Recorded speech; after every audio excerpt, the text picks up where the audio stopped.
All right, today the movement that we're going to work on is the front squat. I got one of my athletes here with me. This is one of my golfers, Taylor.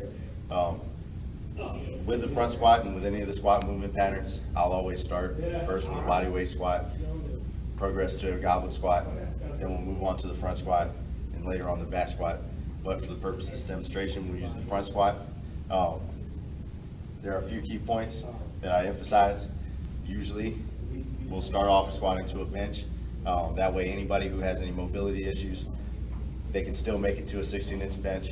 We'll progress that down to a ball that's 12 inches, and then we'll free squat after that. Also, the bench, the ball, having those things behind them is nice because your new squatters, they go to sit back and they don't feel like they're going to fall over. They feel safe, so they're a lot more likely to get it the first time, get it earlier on than they are later. So, front squat, main points of emphasis. First of all, holding the bar is going to be the hardest thing for most people. Sometimes early on, I'll let people use the cross grip. So we'll go here and here, make sure we're digging the shoulders underneath the bar. The bar should be resting on the shoulders. I always tell the athletes, you should be able to take your hands off and still be able to hold the bar. So you can use the cross grip for the front squat. However, I much prefer for them to use a traditional grip. So we'll use 1 or 2 fingers, maybe 3 if you've got really flexible wrists.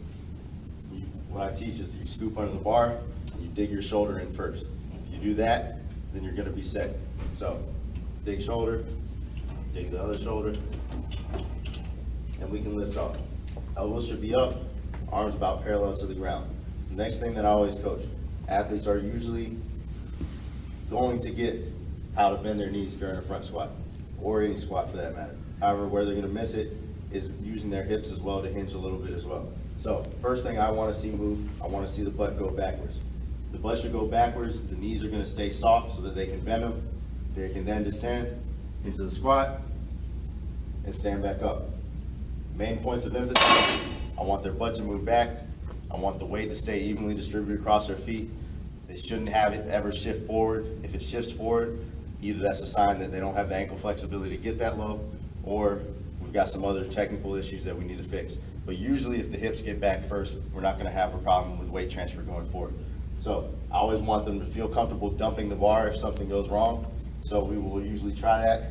We'll set it up with the safety racks.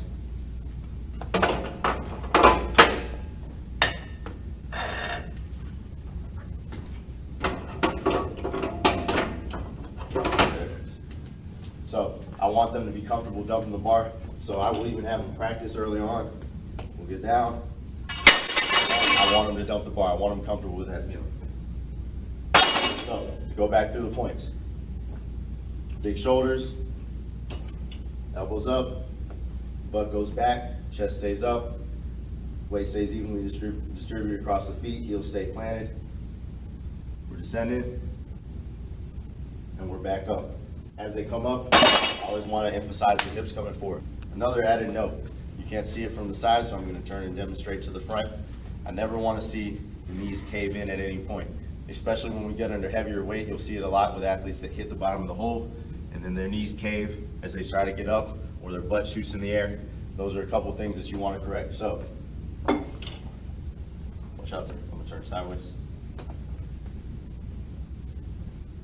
So I never want to see this as opposed to this. I want the knees to stay out, even if they drive them out somewhat. Especially if you've got more of a foot out posture. If you drive the knees out on the way down, I'm fine with that, as long as they don't cave back in. So we're gonna have Taylor start off like I usually would have him start off. He's got the mobility to go a lot deeper, but we're gonna start off on the bench. So go ahead and get set up. So I want shoulders under the bar, elbows up, butt goes back. Good. Another point I didn't make earlier, for most of my athletes, I want feet shoulder width apart, toes pointed forward, especially in sports where it's got a forward orientation.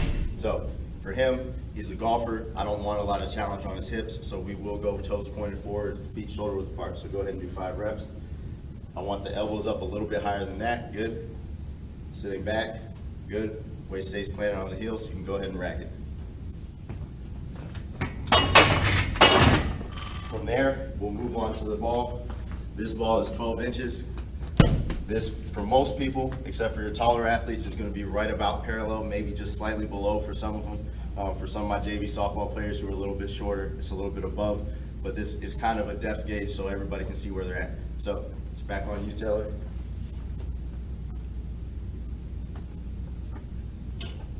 Good. I want those elbows up a little higher. Good. Chest up, butt back. Good. Butt back. Good. Good. Good. All right, racket. One thing that you start to see now that we're getting a little bit lower is that he doesn't have the best hip mobility in the world, so he's starting to have a little bit of turn under on his pelvis as he hits the ball. It's starting to turn under. I don't want to see that happen, so usually with that, I will allow them to be slightly higher until they start to gain that mobility, and we'll use the front squat, we'll use the goblet squat to gain that mobility. Also, big thing, front squat is one of the first things I always teach because it is the prerequisite for the hang clean. There's no point in being able to pull a whole bunch of weight really high if you can never catch it. So I want them to master the front squat before they ever touch the hang clean, and that's the next thing that we'll get into.